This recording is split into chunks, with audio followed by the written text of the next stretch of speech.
তামিল ভাই দেখেন তো ভাই, এই দেখেন এরা তামুক সাজাচ্ছে, খোলাও লাগছে না, গাঁথাও লাগছে না, ভালো দেখেন ভাই। আমরা তামুক সাজাচ্ছি অত ঘরে, তামুক খোলাও লাগে না, আবার গাঁথাও লাগে না, খুব সুবিধা।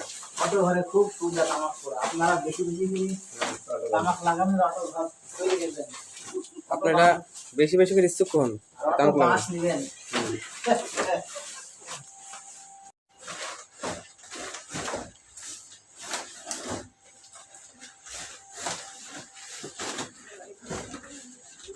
আর অত বাঁশ নেবেন,